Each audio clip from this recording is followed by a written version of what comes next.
Bismillahirrahmanirrahim. Assalamualaikum warahmatullahi wabarakatuh. Apa kabar semuanya? Semoga kita selalu ada dalam lindungan Allah yang Maha Kuasa, dalam keadaan sehat, tidak kekurangan satu apapun. Untuk hari ini kita pertemuan ke-11 setelah sebelumnya kita mengikuti UTS. Mudah-mudahan nilainya sesuai apa yang kalian harapkan. Nah, untuk hari ini kita akan membahas mengenai enkripsi dan deskripsi. Nah, di sini enkripsi itu adalah proses mengamankan suatu informasi dengan membuat informasi tersebut tidak dapat dibaca tanpa bantuan sepengetahuan khusus, atau bisa didefinisikan juga enkripsi itu merupakan proses untuk mengubah plain text menjadi ciphertext.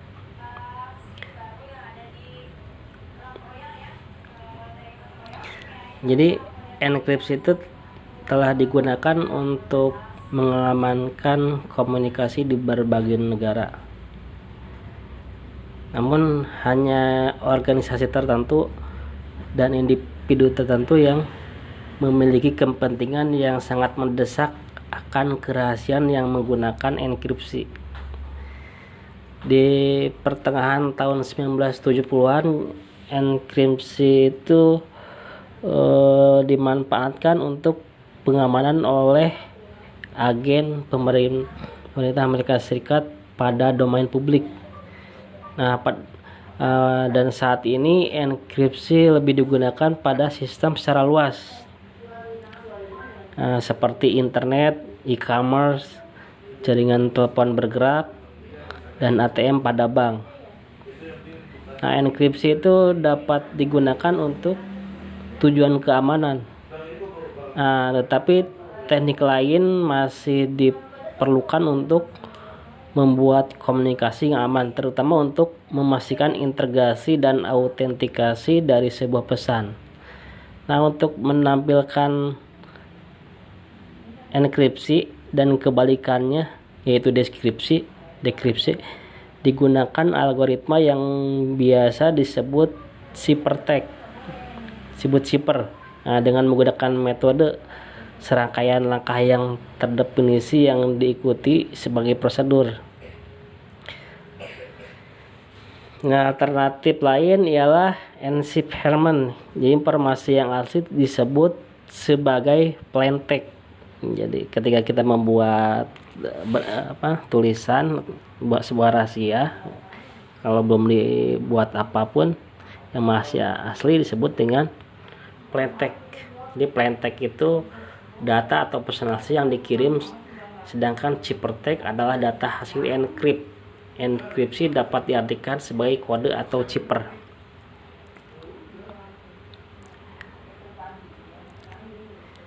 Nah, pesan ciphertext berisi seluruh informasi dari pesan plain text, tapi tidak dalam formal yang dibaca manusia ataupun komputer.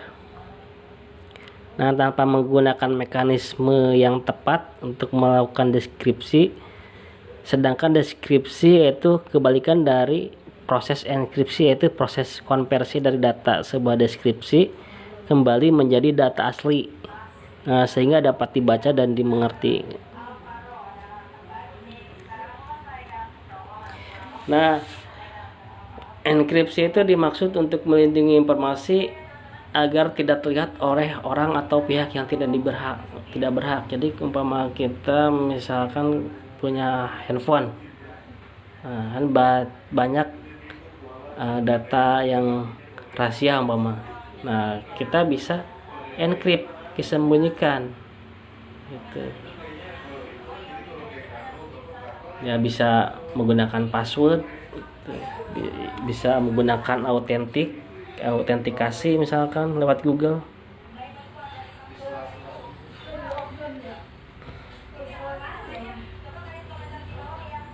Nah, jadi kita udah memahami sebelumnya. Jadi enkripsi itu proses menyembunyikan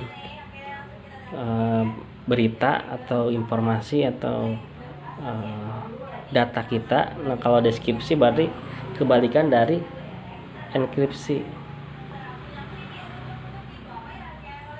Nah, deskripsi itu merupakan kebalikan dari enkripsi. Nah, kemudian kita ke kriptografi. Nah, di sini untuk kriptografi adalah suatu ilmu atau seni mengamankan pesan yang dilakukan oleh kriptografi. Nah, jadi untuk merahasiakan pesan itu berarti ada ilmunya. Itu kan kalau menulis bagus, kaligrafi gitu ya, tulisannya bagus. Nah, kalau tulisan rahasia berarti kriptografi. Nah, dalam kriptografi itu kita harus memahami ada istilah kriptoanalis, yaitu suatu ilmu dan seni membuka sipertek dan orang yang melakukan disebut kriptoanalis. Seorang analis ya, analis untuk membuka. Jadi ketika zaman dahulu ketika berperang antara berbagai negara ya selalu mengirim pesan supaya dia menang dalam peperangannya. Jadi pesannya itu dienkrip gitu biar musuh tidak tahu apa yang dikirim pesan. Tapi kalau pesannya terbaca oleh musuh, udah kemungkinan kebaca strateginya dan kalah gitu. Nah, demikian juga kita kalau misalkan kita tidak tahu bagaimana cara mengamankan sistem yang kita miliki, nah kemungkinan perusahaan kita ya hancur. Atau misalkan kita punya uang gitu ditaruh, disimpan gitu di ATM atau disimpan secara digital. Nah, kalau kita tidak tahu bagaimana enkripsi rahasianya, nah bisa aja ATM kita atau uang digital kita hilang, diambil orang. Misalkan ada orang yang minta informasi tentang kerahasiaan, baik OTP-nya kita berikan aja karena kita gak ngerti, itu bisa habis itu uang kita. Nah, kemudian untuk kriptografi itu adalah suatu ilmu atau seni mengamankan pesan dan dilakukan oleh kriptografer ya ada. Nah, kemudian selanjutnya enkripsi. Nah, jadi pada saat membuat surat dengan font Arial, kita itu disebut membuat pesan asli plain text. Jadi kalau tadi kan ada instruksi gitu, ada instruksi coba untuk mengikuti langkah-langkah di bawah ini. Buka Microsoft Word, siapkan sebuah halaman kosong, terus buatlah sebuah puisi atau surat kepada seorang dengan menggunakan font standar ukuran 12. Nah, ini kan disebut dengan plain text.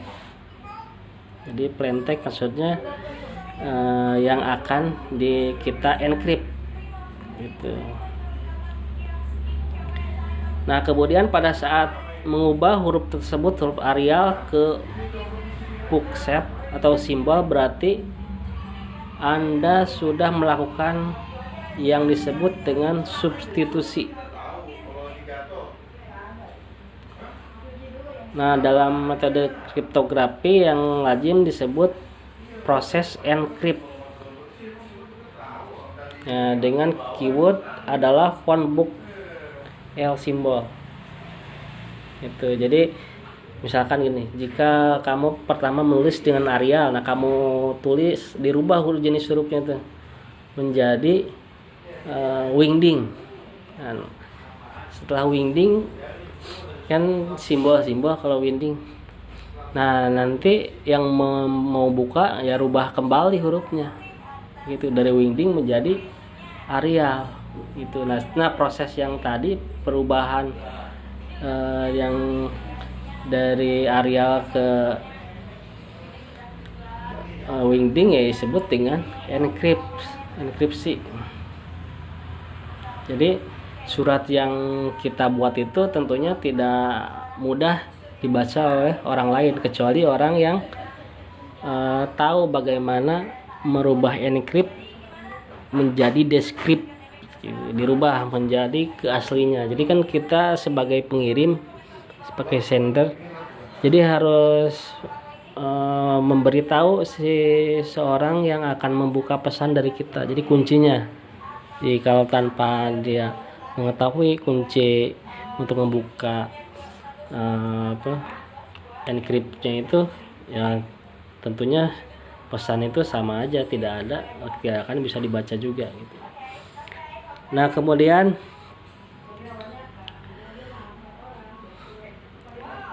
deskripsi. Nah, saat kita mengirim surat tersebut diterima oleh siapapun ya, mau pacar apa. Nah jadi dia harus mengubah kembali ke font awal. Nah kalau tadi ke Arial berarti rubah lagi jadi Arial gitu. Kalau misalkan kamu rubah ke encryptnya menggunakan bookset, nah jadi kembali lagi dirubah lagi ke font Arial, ke yang asli deskripsi. Atau misalkan dirubahnya ke wingding, nah waktu encryptnya, nah pas deskripsinya berarti tetap dirubah ke Arial gitu. Nah jadi si penerima itu bisa membuka dengan menggunakan kunci gitu. Nah berarti dengan di sini keywordnya kunci dari Arial, font Arial. Situ kan bisa dilihat di gambar. Step 1, give your public key to send. Jadi dikirim kuncinya untuk orang yang bisa menerima, yang akan menerima pesan. Nah kemudian step kedua, send user public key to encrypt. Jadi mulai pesan plain text, nah kemudian disembunyikan encrypt, nah kemudian ciphertext, pesan yang telah di encrypt. Nah kemudian yang ketiga, sender give the ciphertext. Nah penerima menerima pesan. Nah kemudian yang keempat, baru pesannya itu, pesan yang telah di encrypt atau ciphertext itu dirubah menjadi deskripsi, menggunakan description dirubah menjadi plain text kembali, menjadi tulisan awal.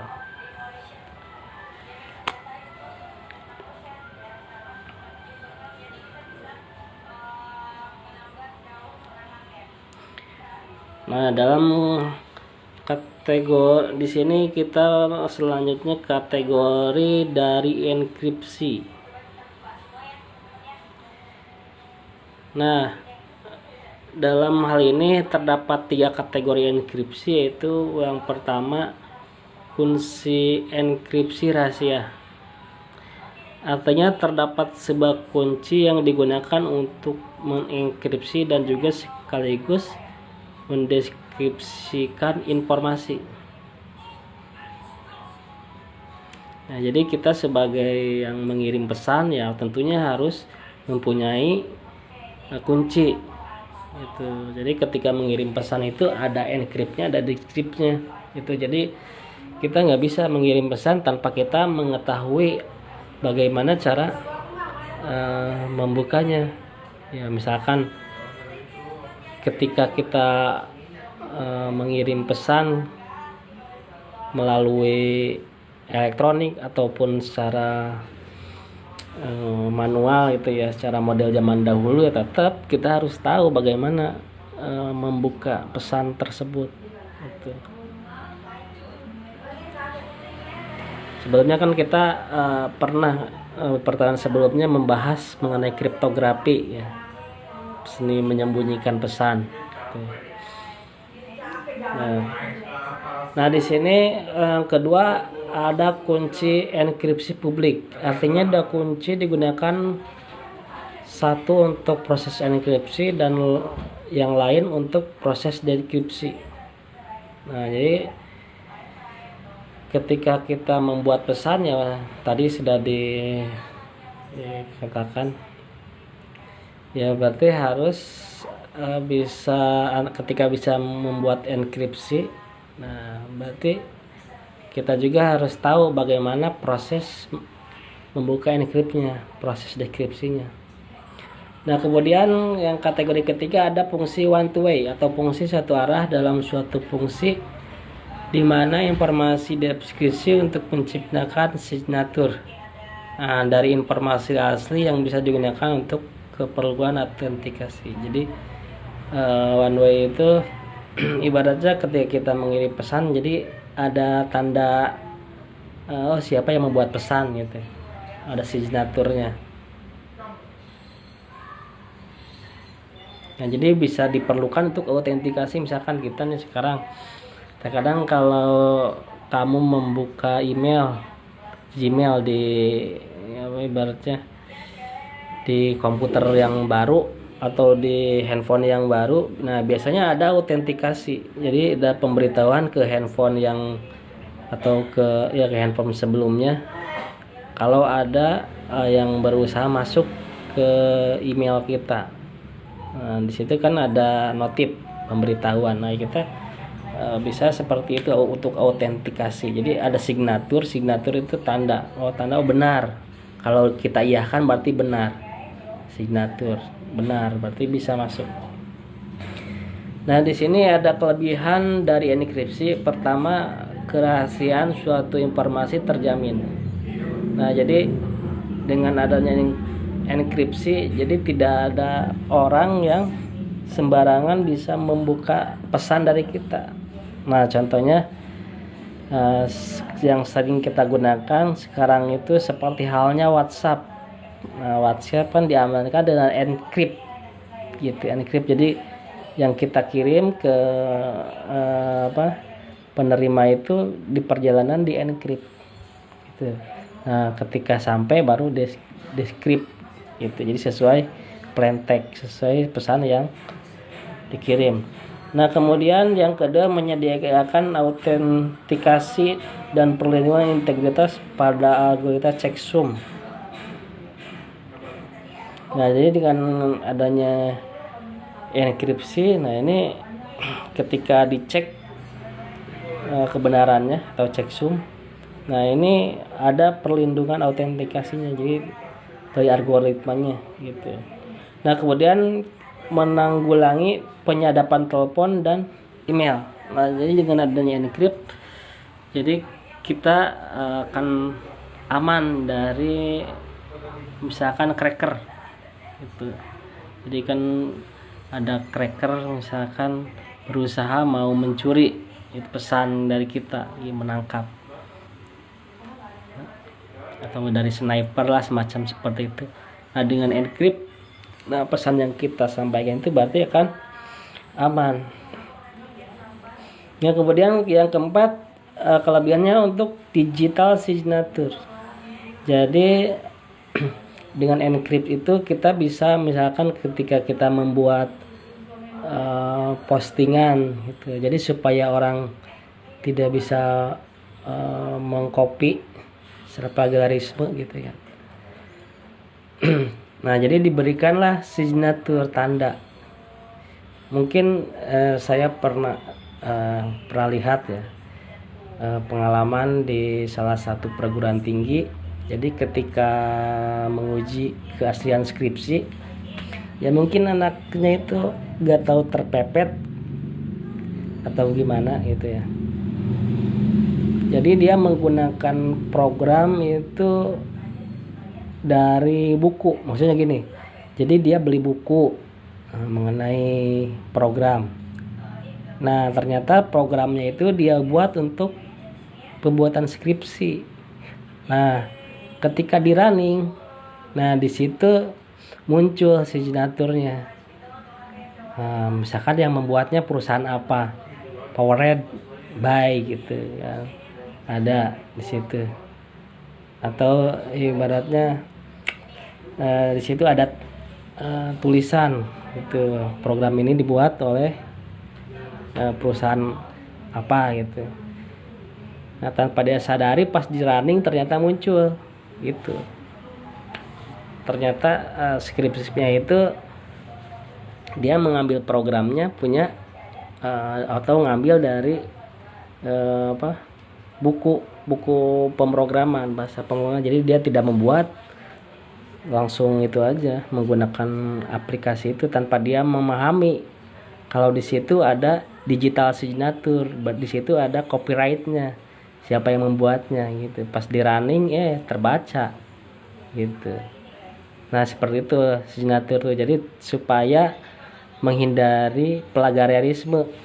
Jadi produk yang kita buat orang tidak bisa mengklaim sembarangan gitu. Nah, kemudian ada kekurangan dari enkripsi. Nah, di sini kekurangannya penyandian rencana teroris. Nah, kemudian penyembunyian rekor kriminal oleh seorang penjahat. Nah, yang ketiga, pesan tidak bisa dibaca bila menerima pesan, lupa atau kehilangan kunci. Nah, itu kekurangan dari enkripsi.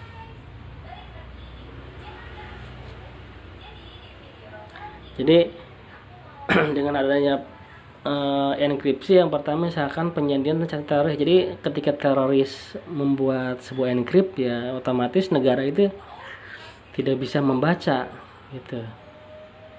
Itu bahayanya. Nah, kemudian penyembunyian rekod dikirim oleh seorang penjahat. Nah, penjahat itu bisa mengirimkan pesan secara enkrip gitu tanpa ada orang yang bisa membaca atau mengetahui itu. Nah, kemudian ketiga, pesan tidak bisa dibaca bila penerima lupa. Nah, jadi kalau yang menerima pesan lupa kata sandinya, udah, jadi pesan tersebut tidak bisa dibaca. Nah, untuk selanjutnya model enkripsi. Nah, untuk model enkripsi di sini ada symmetric cryptosystem atau enkripsi konvensional. Nah, dalam symmetric cryptosystem, jadi kunci yang digunakan dalam proses enkripsi dan deskripsi adalah sama atau pada prinsipnya identik. Nah, jadi ini kunci dan ibaratnya ketika plain text dan deskripsinya itu sama dari pengirim dan penerima gitu. Jadi kunci ini pun bisa diturunkan dari kunci lainnya. Oleh karena itu sistem ini sering disebut dengan secret keys. Nah, kunci yang menggunakan teknik enkripsi ini harus betul-betul dirahasiakan. Jadi kalau yang enkripsi konvensional berarti kuncinya itu harus benar-benar dirahasiakan oleh pengirim dan penerima sehingga orang lain tidak bisa untuk melihat selain kita.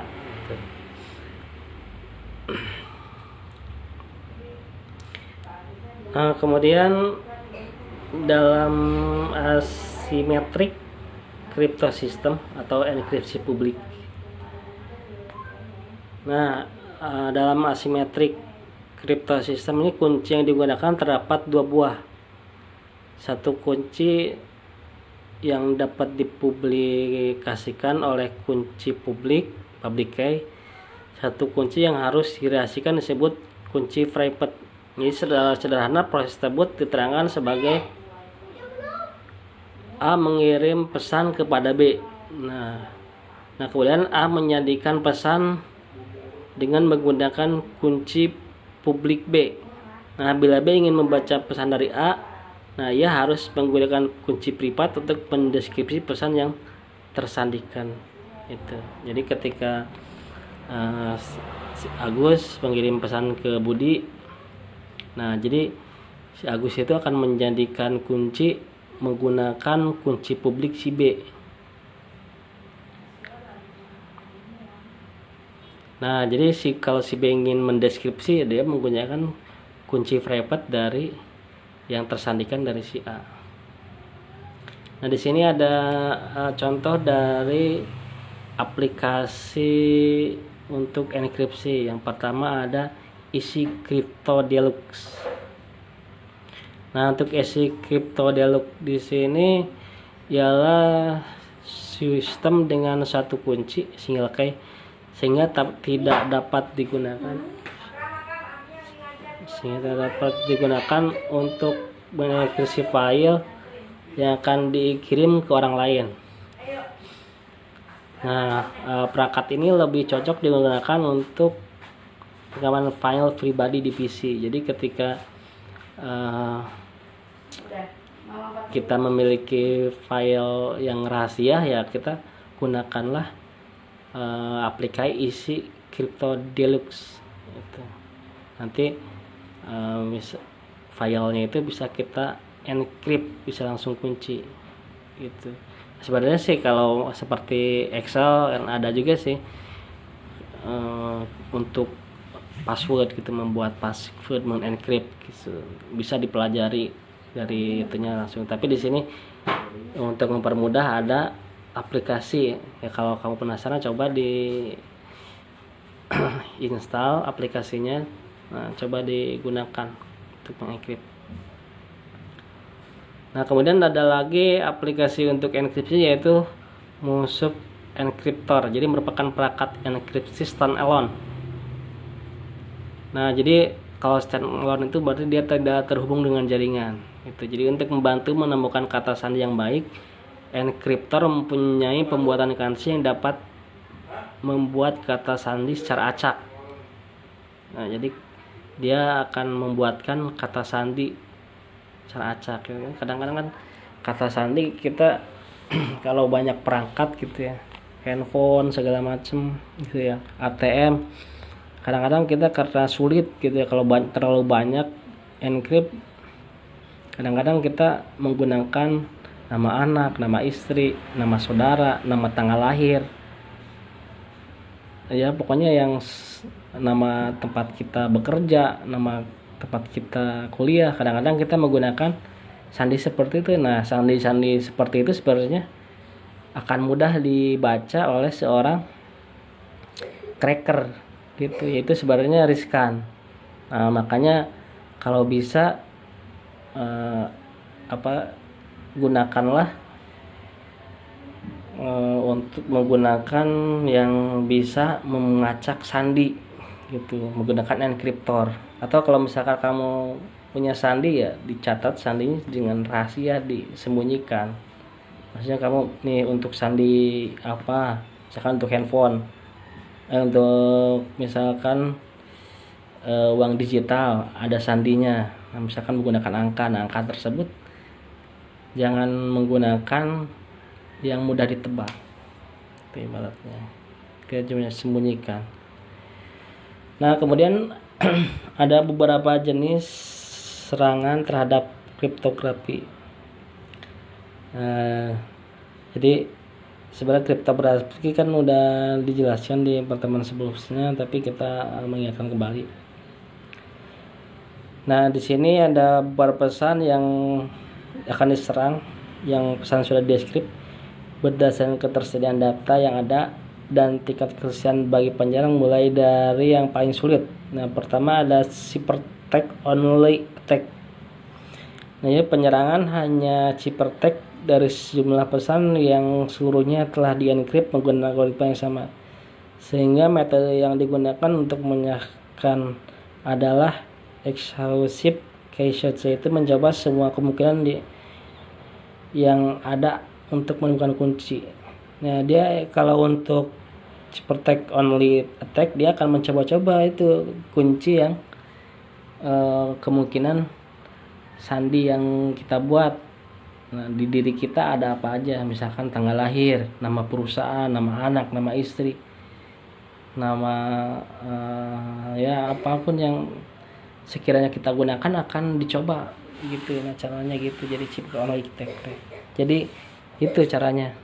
Dia akan mencoba-coba mencari-cari dari data kita, digunakan untuk deskripsi untuk membuka kunci. Nah, kemudian ada no plain text attack, di mana penyerang selain mendapatkan sandi juga mendapatkan pesan asli. Terkandung disebut pula clear text. Jadi dia penyerangnya itu dia bisa melihat semua sandi dari awal, dari plain text-nya. Dari plain text sampai deskripsi dia bisa tahu. Nah, kemudian ada close plain text. Nah, kalau close plain text berarti sama dengan no plain text attack, namun penyerang bahkan dapat memilih penggalan mana dari pesan asli yang akan disandikan.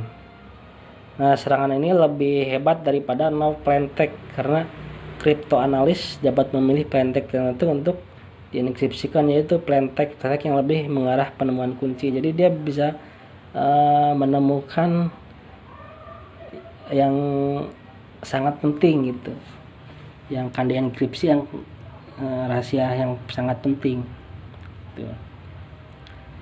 Nah, kemudian untuk jenis serangan kriptografi yang keempat ada ciphertext. Nah, pada tipe ini cryptanalyst dapat memilih ciphertext yang berbeda untuk dideskripsi untuk mengakses atas plain text yang dideskripsi. Nah, jadi yang menyerang itu dia bisa memilih deskripsi yang beda. Nah, kemudian ada cryptext. Ya, cryptanalyst pada tipe penyerang ini memiliki pengetahuan tentang hubungan antara kunci-kunci berbeda, memiliki kunci yang tepat untuk mendeskripsikan.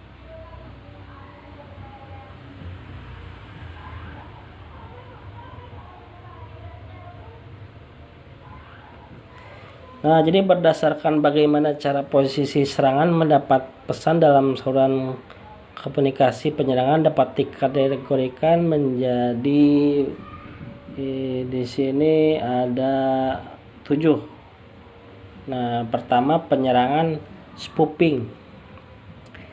Nah, kalau spoofing itu di mana bisa menyamar menjadi semua orang dibuat percaya bahwa di mana adalah ada penyerang berusaha meyakinkan pihak-pihak lain bahwa tak ada salah dengan komunikasi yang dilakukan.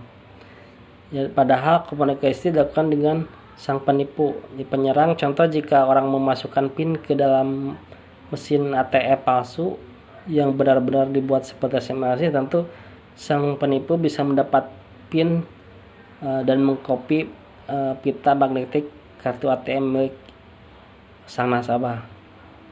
Nah, pihak bank tidak tahu bahwa telah terjadi kejahatan. Jadi spoofing itu ibaratnya kalau di dalam web itu si pelanggan mengakses misalkan seorang penipu membuat alamat web, misalkan alamat web bank tertentu, misalkan contoh bank BCA. Nah, dia membuat web lagi seperti persis BCA gitu, tapi dengan tidak disadari kalau seorang nasabah itu bisa mengakses web yang palsu gitu. Nah, maka proses seperti disebut serangan ini disebut spoofing gitu. Nah, kemudian yang kedua ada man in the middle. Nah, jika spoofing terkadang hanya menipu suatu pihak, maka dalam skala ini ada hendak komunikasi dengan di mana di mata Adi seolah-olah adalah Badu, dan di mana dapat pula menipu Badu sehingga di mana seolah-olah adalah Adi. Nah, jadi ketika berkomunikasi misalkan si Adi dan Badu. Nah, si Badu itu dia merasa komunikasi dengan si Adi. Nah, padahal yang komunikasi itu bukan si Adi. Misalkan Herman gitu ya. Nah, jadi akhirnya terjadilah seperti halnya berita bohong atau palsu. Jadi seolah-olah berita dari si Adi padahal lain gitu. Nah, kemudian yang ketiga ada sniping. Secara harfiah berarti mengendus. Tentunya dalam hal ini diendus adalah pesan. Mau pesan yang encrypt atau decrypt dalam suatu aturan komunikasi, hal ini umum terjadi pada saluran publik yang tidak aman. Sang pengendus dapat merekam pembicaraan yang terjadi, jadi sniping, dia menunggu gitu kan, melihat merekam pesan itu sniping, jadi diincar. Nah, kemudian ada dari replaying attack. Nah, jika seorang bisa merekam pesan di handshake, nah, ia mungkin dapat mengulang pesan-pesan yang telah direkamnya untuk menipu salah satu pihak. Nah, jadi ketika ada pesan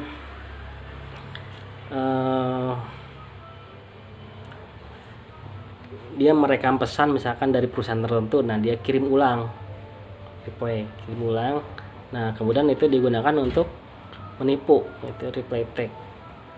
Nah, kemudian ada dictionary attack. Nah, berusaha mempersempit pencarian dengan menyediakan sebuah kamus.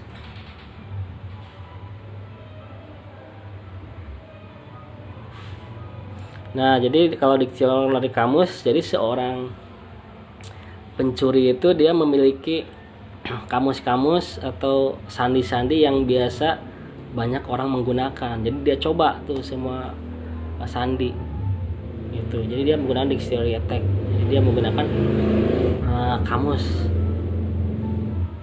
Nah, karena kan kamu bisa googling di internet, jadi kunci-kunci yang sering digunakan oleh user pasti muncul apa aja yang sering digunakan.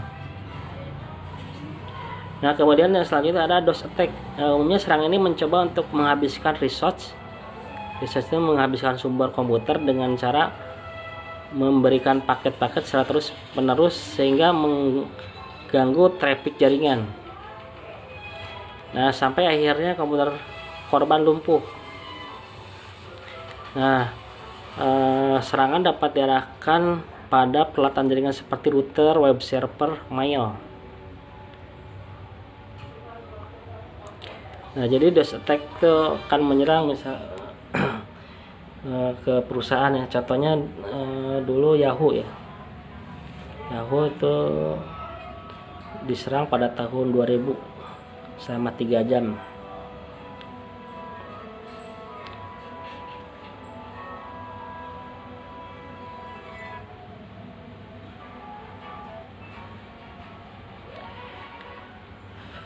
Nah, untuk pertemuan hari ini sampai di sini.